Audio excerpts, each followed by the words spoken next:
Hello दोस्तों, welcome back to channel. मेरा नाम है दीपक। तो आज हम बात करेंगे कुछ ऐसे इन्वेस्टिंग मिस्टेक के बारे में जो आपको टोटली अवॉइड करनी है।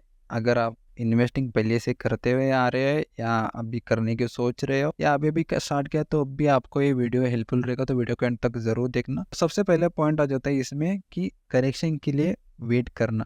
ठीक है, करेक्शन का मतलब होता है 10%, 15%, 20%, कुछ इस तरीके से मार्केट गिरना, या कौन सा भी पर्टिकुलर स्टॉक्स हो जाए या इंडेक्स हो जाए। ठीक है, अगर आप इस तरीके से करेक्शन के लिए वेट करते रह जाओगे तब में इन्वेस्ट करने की अगर आप सोच रहे हो, तो आप बिल्कुल ही गलत अप्रोच यूज़ कर रहे हो आजकल के मार्केट में। क्योंकि आजकल क्या होता है कि करेक्शन तो आता है, जैसे कि यहाँ पे हुआ था, करेक्शन तो आया, लेकिन उसके अगले 2-3 दिन में पूरा का पूरा बायबैक हो जाता है और फिर से ऑल टाइम हाई देखने को लगता है। कुछ इस तरीके से मार्केट चल रहा है। तब आपको करेक्शन के लिए वेट नहीं करना। अगर आपके पास पैसे है तो अगर डालते रहे मंथली बेसिस पे या वीकली बेसिस पे, तब आपको इन्वेस्ट करते जाना और वेट करना है ऑल टाइम हाई टच करने का। ठीक है, बस उतना ही करना है आपको। अगर आप ईटीएफ में वगैरह, म्यूचुअल फंड में, एसआईपीज में इन्वेस्ट करते हो, तो अगर आप स्टॉक्स में इन्वेस्ट करते हो तो आपको थोड़ी बहुत एनालिसिस आना बहुत ही ज़्यादा जरूरी है। तो सेकेंड पॉइंट इसके ऊपर ये, अगर आप स्टॉक्स में इन्वेस्ट करते हो तो मिस्टेक क्या करते हैं, ओवर फंडामेंटल एनालिसिस कर देते हैं। ठीक है, ओवर फंडामेंटल एनालिसिस का मतलब होता है कि अगर कौन सा भी कंपनी अच्छा है देखने को मिल रहा है, जैसे कि मेरे को रिलायंस हो गया, एक्सिस बैंक हो गया, वो किस बेसिस पे काम करता है, कि क्या चीज़ मैन्युफैक्चर करता है, वो मैं देखूंगा, ना कि पूरा मैनेजमेंट देखते बैठूंगा कि अगर चलो यार इसका आईओसी लेना है मेरे को। फंडामेंटल एनालिसिस करते इसका पूरा का पूरा देखूंगा मैं। जैसे पी हो गया, सेक्टर पी हो गया, PB, dividend yield, return of investment, revenue क्या है, लोकेशंस क्या है, ये सारी चीज़ें आपको देखने की बैठने की कोई भी ज़रूरत नहीं है। हमने एक डेडिकेटेड वीडियो बना चुके हैं फंडामेंटल एनालिसिस किस तरह से। आप अगर आपने अभी तक नहीं देखा हो, जाके देख सकते हो, आपको पूरा समझ में कि फंडामेंटल एनालिसिस किस तरीके से की जाती है। ठीक है, तो ओवर फंडामेंटल एनालिसिस नहीं करना है आपको। पहले क्या होता था, मतलब एक 5-6 साल पहले, कि फंडामेंटल एनालिसिस किसी को ज़्यादा पता नहीं थे। ठीक है, तब थोड़ा बहुत करके उसके बाद इन्वेस्ट करते थे। आजकल क्या होता है कि बहुत सबके पास पैसा है और सब लोग इन्वेस्ट करना चाहते हैं। सबको पता भी है कि फंडामेंटल एनालिसिस कैसे की जाती है। आजकल तो वेबसाइट में ही मिल जाता है कि रेवेन्यू क्या है। पूरा का पूरा 10 वेबसाइट ढूंढने की ज़रूरत नहीं रहती, एक ही वेबसाइट में आपको मिल जाएगा पूरा का पूरा डिटेल स्टॉक्स के बारे में। तो अभी आपको क्या करना है कि आपको प्रायोरिटी जो देनी है वो प्राइस के ऊपर देनी है। ठीक है, अगर कुछ ब्रेकआउट मिल रहा है तब आप इन्वेस्ट कर सकते हो। ठीक है, या कुछ भी पैटर्न देखने को मिले, जैसे डब्ल्यू पैटर्न हो गया, या कप एंड हैंडल देखने को मिल रहा है, या कोई सा तो स्विंग ब्रेकआउट हो रहा है, तो इस ब्रेकआउट पे आप हाई टाइम फ्रेम में, जैसे 1 डे, वीकली, मंथली बेसिस पे अगर ब्रेकआउट देखने को मिल रहा है तब आप इन्वेस्ट कर सकते हो। ज़्यादा फंडामेंटल एनालिसिस करने की कोई भी ज़रूरत नहीं। ठीक है, थर्ड पॉइंट आ जाता है कि डाइवर्सिफिकेशन। मतलब अगर आपका पोर्टफोलियो है, उसमें आपने उसमें 50-100 स्टॉक्स रखे, तो कोई मतलब नहीं उसका कि अगर आप 50 स्टॉक्स, 100 स्टॉक्स रख रहे हो एक अकाउंट में, और अगर आप मंथली बेसिस पे इन्वेस्ट करते हो 5,000 या 10,000 कुछ भी हो जाए, तब आपको ग्रोथ देखने को मिलेगी, ना ही आपको पैसा कमा के देंगे वो स्टॉक्स। ठीक है, डाइवर्सिफिकेशन तो होगा, आप सेफ तो रहोगे कि रिटर्न तो मिल रहा है आपको, लेकिन उतना ज़्यादा नहीं देखने को मिला जितना आपको चाहिए रहेगा, जितना आपने सोचा था। ठीक है, क्यों होता है, क्योंकि मान के चलिए मैंने 50 स्टॉक्स पड़े हैं मेरे पास, और मंथली बेसिस पे मैं 5,000 इन्वेस्ट करता हूँ हर एक स्टॉक्स में, और हर एक क्वांटिटी, एक क्वांटिटी खरीदता हूँ। ठीक है, अगर आप एक भी क्वांटिटी खरीदते हो, तब 10 साल के बाद भी आपके पास कितनी क्वांटिटी बचेगी? हार्डली कुछ आपके पास रिटर्न मिलेगा। इसमें से चलने वाले सिर्फ 10-15 भी चल गए, और बाकी के जो है डाउन चले गए, या कौन से भी इसमें 5-6 स्टॉक नीचे चले, तब भी आपको उतना प्रॉफिट देखने में, मान के चलिए इसमें से 5 भी स्टॉक जो है वो 10x भी हो जाते हैं, तब भी आपको उतना प्रॉफिट देखने में, क्योंकि जो बाकी के बचे हुए स्टॉक्स है वो उन इसका ग्रोथ जो है आपका होल्ड कर रहा है। तो इसलिए आपको ओवर डाइवर्सिफिकेशन नहीं करना है, आपको सिंपली चूज करने हैं 10 स्टॉक के अंदर ही आपको चूज करना है।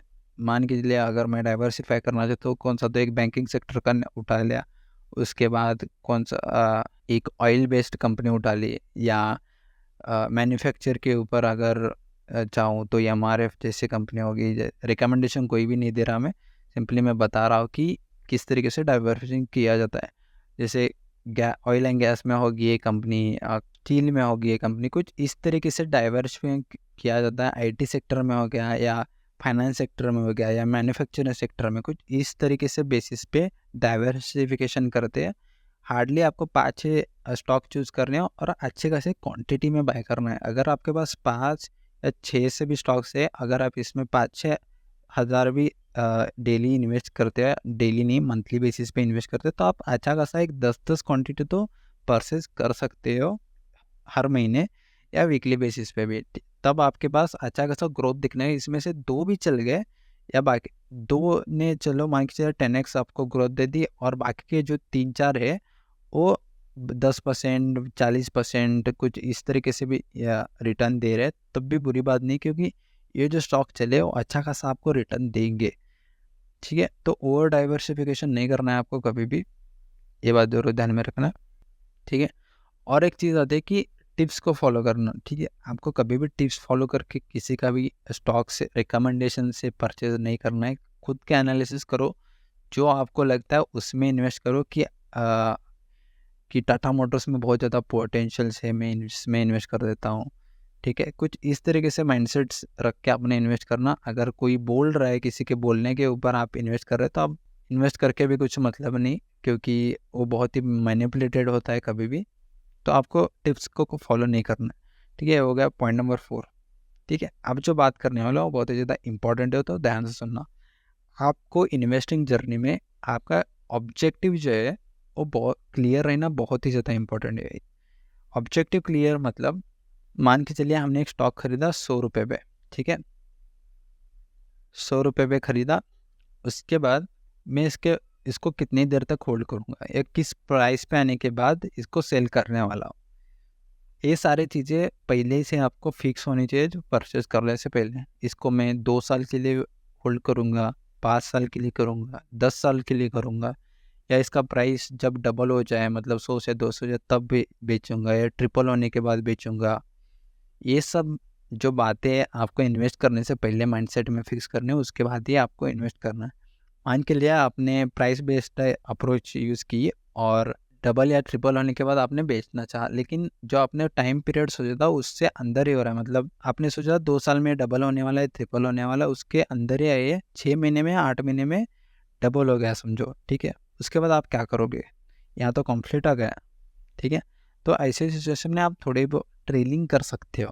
ठीक है, ट्रेलिंग एक ऑप्शन है आपके पास, जो आप अच्छे खासे तरीके से ट्रेलिंग कर सकते हो। ट्रेलिंग का मतलब होता है कि प्राइस अगर 10% पे जा रहा है तो मैं इसको परसेंटेज वाइज, अगर 10% प्रॉफिट में चला है तो मैं इसको ट्रेल करूँगा 5% पे, या कहाँ पे तो स्विंग देखने को मिल रहा है मेरे को, यहाँ से ऊपर गए तो यहाँ पे स्विंग मिला तो यहाँ पे ट्रेल करूँगा, अगर यहाँ पे आता है तो मैं सेल कर दूँगा, अगर फिर से अपॉर्चुनिटी मिलती है मेरे को तब मैं इसमें इन्वेस्ट करने की सोच सकता हूँ। कुछ इस तरीके से आप अप्रोच रख सकते हो। और कभी भी अपने स्टॉक्स में कभी भी आपको ट्रेलिंग करते हुए चलनी है। मान के चलिए यहाँ पे मैंने 100 पे ख़रीदा इसको।